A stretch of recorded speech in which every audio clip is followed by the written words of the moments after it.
నమస్తే, welcome to think Andhra. నేను గరికపేట Rajesh.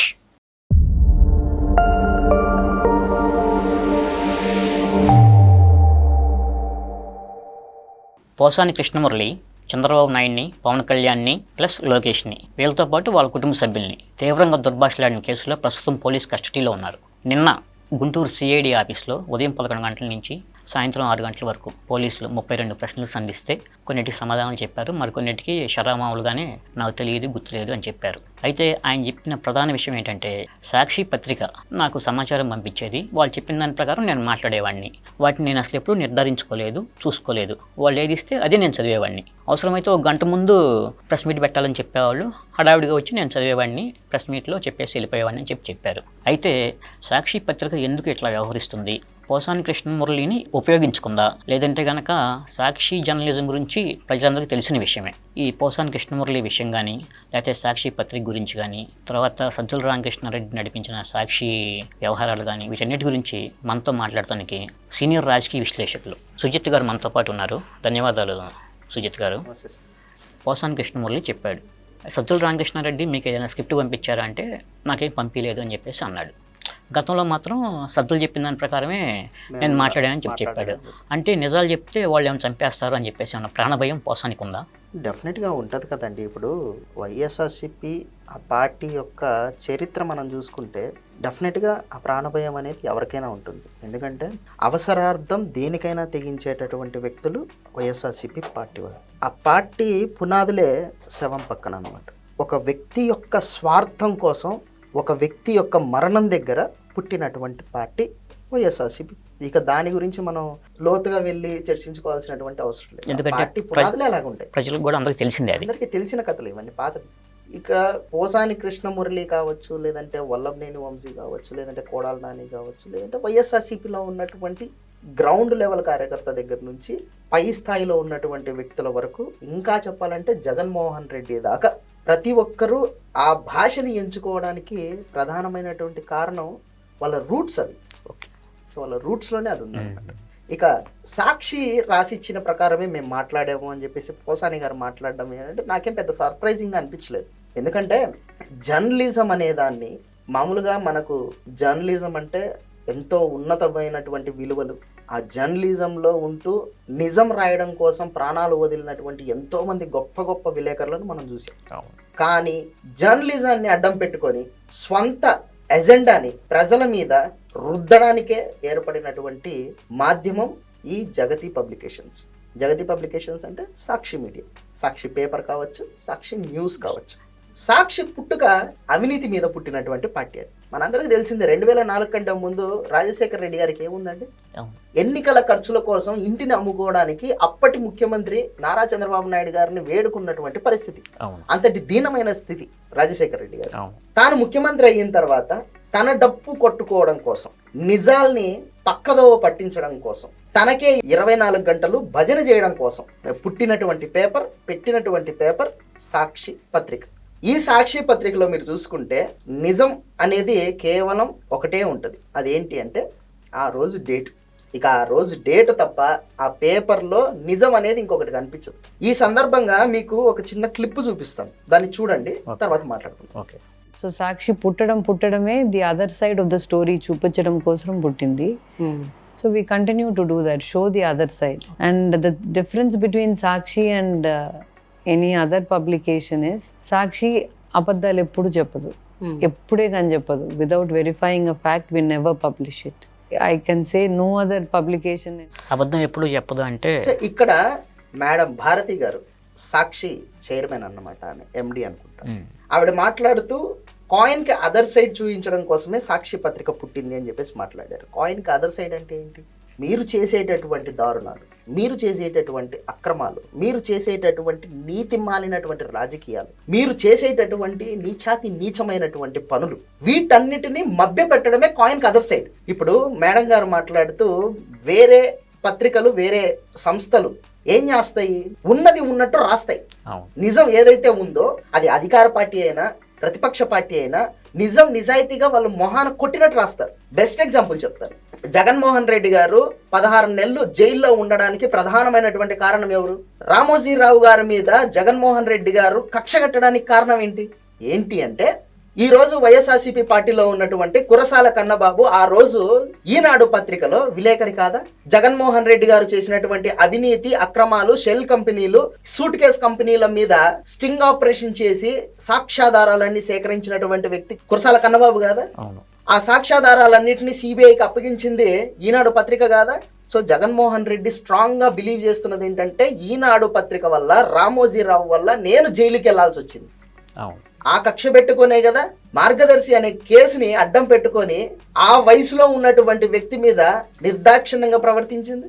So మీరు చేసేటటువంటి దిక్కుమాల పనులన్నింటినీ వేరే సంస్థలు ఎత్తి చూపిస్తాయి కాబట్టి వాటిని వాళ్ళంతా మా మీద కక్షలు కట్టి మా మీద ఇష్టం వచ్చినట్టు రాస్తా ఉన్నారని మీ డప్పు మీరు కొట్టుకోవడం కోసం ఏర్పాటు చేసుకున్నటువంటి ఒక సొంత కరపత్రిక ఇది.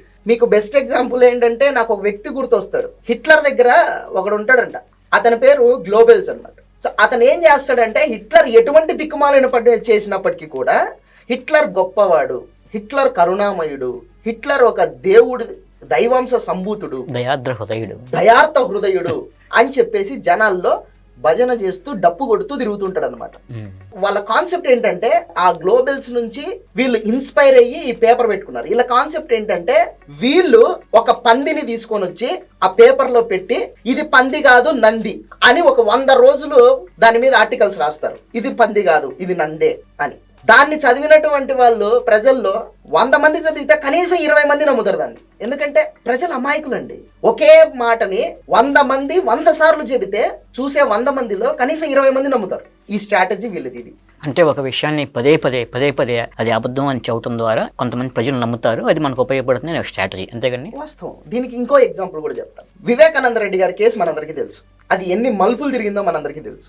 వివేకానంద రెడ్డి గారు మరణించిన రోజు తర్వాత ఈ సాక్షి పేపర్లో ఏం రాశారు? నారాసుర రక్త చరిత్ర అని చెప్పేసి నారా చంద్రబాబు నాయుడు గారి చేతిలో ఇంత పెద్ద కత్తి పెట్టి రాశారు కదా. విజయమ్మ గారు, షర్మిల గారు, జగన్మోహన్ రెడ్డి గారు, భారతి రెడ్డి గారు ఇట్లా మొత్తం కుటుంబ సభ్యులంతా చేరి మా నాయన్ను చంపేశారు, మా మామను చంపేశారు, మా చిన్నాయన్ను చంపేశారు అని చెప్పేసి ఇష్టం వచ్చినట్టు మాట్లాడారు. తర్వాత ఏం జరిగింది? సిబిఐ ఏం తేల్చింది?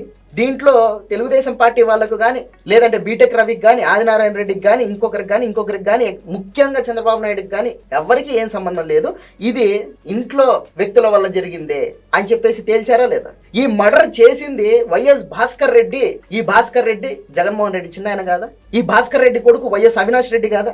ఈ అవినాష్ రెడ్డి ఎంపీ సీటు కోసం అని చెప్పేసి వివేకానంద రెడ్డిని మర్డర్ చేసింది నిజం కాదా? కానీ జనాల్ని నమ్మించారు. ఏంటి? నారాసుర రక్త చరిత్ర అని చెప్పేసి ఇంత పొడుగు రాసి చంద్రబాబే చంపించాడు అని చెప్పేసి కొన్ని 100 మందితో చెప్పించి కొన్ని లక్షల పేపర్లను అమ్మించి ఫ్రీగా పంచి దాన్ని నిజమని నమ్మించి 2019లో దాదాపు 48 సీట్లు గెలిచారు రాయలసీమలో. నమ్మారు కదా జనాలు. సో ఇలాగే ఉంటాయి సాక్షి పత్రికకు సంబంధించి. నేను అందుకే ఇందాక ముందే చెప్పింది మీకు, సాక్షి పత్రికలో ఆ డేట్ తప్ప ఇంకేది నిజం ఉండదు, అన్నీ అబద్ధాలే ఉంటాయి. అది సొంత కరపత్రిక అండి. నా గురించి నేను డప్పేసుకోవడానికి నేను పెట్టుకున్నటువంటి ఒక పేపర్ అది. వాళ్ళు ఇంకోటి కూడా రాస్తారండి వాళ్ళు పైన, సత్యమేవ జయతే అంటారు. అసలు అది చూసినప్పుడు పొద్దున్నే చూడగానే భలే నవ్వు వచ్చింది. నవ్వు కాదండి, నిజానికి ఏం చెప్పాలంటే చెప్పేవి శ్రీరంగ నీతులు, చేసేటివి మాత్రం గుడిసెట్టి పనులు వాళ్ళు. మీరు ఈరోజు ఇంకొక న్యూస్ వచ్చింది, అదేంటంటే వైజాగ్ క్రికెట్ స్టేడియంకి వైఎస్ఆర్ పేరుని తొలగించి విసిడిఏ క్రికెట్ స్టేడియంగా కంటిన్యూ చేస్తున్నారు నారా చంద్రబాబు నాయుడు గారు. దాని మీద సాక్షి ఏం రాసుకుంటూ వచ్చిందంటే, ఇంత కక్షపూరిత రాజకీయాల, ఇంత రాక్షసానందం ఏంటి చంద్రబాబు నీకు అని చెప్పేసి గుండెలు బాదుకునింది భారతమ్మ. భారతమ్మ అని ఎందుకంటానంటే ఆ పత్రికకు ఓనర్ ఆవిడే కాబట్టి. సో నాకు వెంటనే పుసుక్కన్న నవ్వు వచ్చేసింది.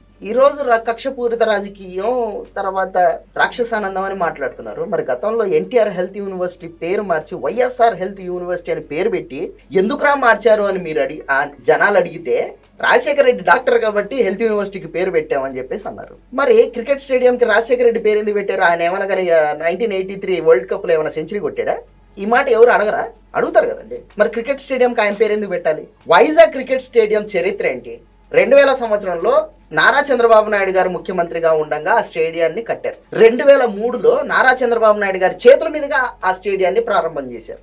ఆ స్టేడియంకి మొదట పేరున్నది ఏంటి? Kothari Kannayya Naidu, Indian test cricket కి ఫస్ట్ కెప్టెన్.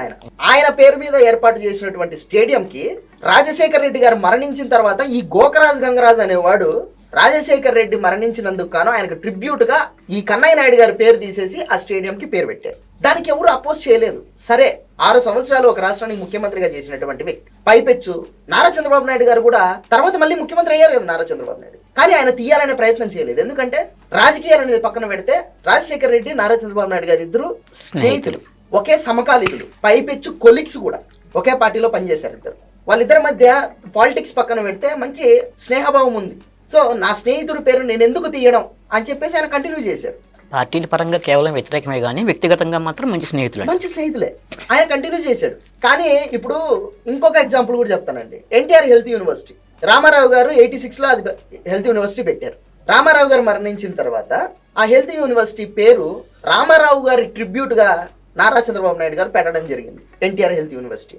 తర్వాత రాజశేఖర రెడ్డి గారు ముఖ్యమంత్రి అయ్యారు, రోసయ్య గారు ముఖ్యమంత్రి అయ్యారు, కిరణ్ కుమార్ రెడ్డి గారు ముఖ్యమంత్రి అయ్యారు, మళ్ళీ తర్వాత చంద్రబాబు నాయుడు గారు ముఖ్యమంత్రి అయ్యారు. వీళ్ళు ముగ్గురు కూడా మార్చడానికి ధైర్యం చేయాలి. కానీ జగన్మోహన్ రెడ్డి ఎంత రాక్షసానందం అంటే, ఎంత కక్షపూరిత రాజకీయాలంటే, రామారావు గారి మీద చిన్న అలిగేషన్ వేయడానికి జంకుతారు రాజకీయ నాయకులు. అటు 2 తెలుగు రాష్ట్రాలలో ఏ పార్టీ అయినా తీసుకోండి, తెలుగుదేశం పార్టీకి బద్ధ శత్రువు అయినటువంటి కాంగ్రెస్ పార్టీ నాయకులు కూడా ఇప్పటికీ రామారావు గారి పరిపాలనని విమర్శించే సాహసం చేయరు. అటువంటిది నువ్వెంత, నీ స్థాయి ఎంత, నీ చరిత్ర ఏంటి? నువ్వు రామారావు గారి పేరును తీసే సాహసం చేసావంటే ఆ రోజే నీ పార్టీకి పునాదులు పగిలిపోయినాయి. మరి ఆ రోజు నువ్వు చేసింది కక్షపూరిత రాజకీయం కాదా? నీది రాక్షసానందం కాదా? ఈ రోజేమో శ్రీరంగ నీతులు మాట్లాడతారు, బాధలు పడతారు. సో ఇటువంటి వ్యక్తులు రాజకీయాల్లో ఉన్నారండి ఆంధ్రప్రదేశ్లో. అవినీతి సొమ్ముంది, దాంతో ఇష్టం వచ్చినట్టు పేపర్లు పెట్టుకుంటారు, మీడియా ఛానళ్లను పెట్టుకుంటారు. అవి సరిపోక నేషనల్ మీడియాను కొనుక్కుంటారు, లోకల్లో ఉన్నటువంటి మీడియాను కొనుక్కుంటారు, డబ్బు కొట్టించుకుంటారు. ఈ 2019-24 మధ్య ఈ సాక్షి పేపర్లో పనిచేసిన వాళ్ళు, అంటే ఎవరైతే వీళ్ళకి సహాయపడ్డారో వాళ్ళందరినీ కూడా తీసుకొచ్చి ఏదో కంపెనీలో పనిచేసే గుమాస్తాలందరినీ తీసుకొని వచ్చి గవర్నమెంట్ చేత జీతాలు ఇప్పించి గవర్నమెంట్ ఖజానాకి బొక్క పెట్టారు గత 5 సంవత్సరాల పాటు. అసలు దేవులపల్లి అమర్ అనేవాడికి ఆంధ్రప్రదేశ్ లో ఏంటండి సంబంధం? ఆ దేవులపల్లి అమర్ అనేవాడు జర్నలిస్టే కావచ్చు, నేనేం కాదని చెప్పలేదు. అతనికి ఆంధ్రప్రదేశ్కి సంబంధం ఏంటి? అతను సాక్షి పేపర్లో ఒక గుమాస్తా, కూలోడు. ఇప్పుడు నీ సంస్థలో పనిచేసేవాడికి నువ్వు జీతం ఇవ్వాలి కానీ ప్రభుత్వం చేత జీతం ఇప్పిస్తావా? దాన్ని ఏమంటారు? బరితెగింపనరా? అట్లా గత 5 సంవత్సరాల పాటు సాక్షి పత్రికలో పనిచేసేటటువంటి ప్రతి ఒక్కరికి ప్రభుత్వం చేత జీతాలు ఇప్పించారు. విజయబాబు, కొమ్మినేని శ్రీనివాసరావు ఎవరైతే ఇట్లా తెలుగుదేశం పార్టీని విమర్శించారో వాళ్ళందరికీ మంచి పదవులు, మంచి వేతనాలండి. వీళ్ళ పార్టీకి ప్రచారం చేశారని చెప్పేసి మంగ్లీకేమో టీటీడీకి సంబంధించి ఎస్వీబీసీ ఛానల్ అదొక పదవి ఇచ్చారు. ఇట్లా రకరకాల, అంటే వాళ్ళ బరితెగింపుకు అసలు ఒక హద్దు అదుపు లేదండి. రకరకాలుగా చేశారు, సర్వనాశనం చేశారు. మరి అసలు ఈ 2 తెలుగు రాష్ట్రాల్లో కూడా ఈ రకమైన జర్నలిజానికి ఎప్పుడు ఫుల్ స్టాప్ పడుతుంది? అంటే సాక్షి పత్రిక నడపడానికి అసలు పర్మిషనే లేదండి.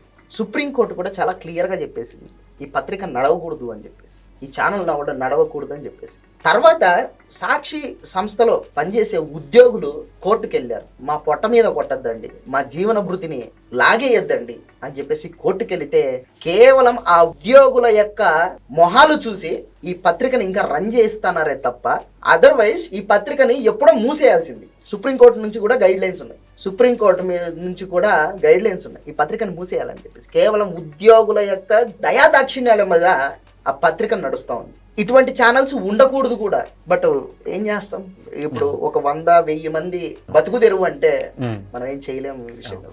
లోకల్గా ఈ సాక్షి పత్రికలో పనిచేసేటటువంటి విలేకరులు కూడా ఏం చెప్తారంటే, ఏమంటే మేమేం చేయలేము, మాకు ఇదే బతుకు తెరువు, మా కుటుంబాలు నడవాలి, వాళ్ళు చెప్పినట్టు మేము రాయాలి అని చెప్పేసి ప్రత్యర్థి పార్టీల లీడర్ల దగ్గర, వాళ్ళ దగ్గర, వీళ్ళ దగ్గర వాపోతుంటారు వాళ్ళు. నేను కూడా మా నియోజకవర్గానికి చెందినటువంటి సాక్షి విలేకరుతో ఎప్పుడన్నా మాట్లాడతాను, అన్న ఎందుకన్నా ఇలా రాస్తారు, మీరు ఉన్నది ఉన్నట్టుగా రాయొచ్చు కదా అంటే, మాకు ఏదైతే ఆర్డర్స్ ఉన్నాయో అలాగే రాస్తాం తమ్ముడు, వాళ్ళకు వ్యతిరేకంగా పని చేయలేం కదా, ఎందుకంటే వాళ్ళు మాకు జీతాలు ఇస్తారు, ఆ డబ్బులతోనే నా కుటుంబం గడుస్తుంది, మరి అలాంటప్పుడు నేను ఎలా రాయగలుగుతాను, తప్పదు మాకు ఇది అని చెప్పేసి చెప్పేటటువంటి పరిస్థితి. ధన్యవాదాలు. Thank you sir.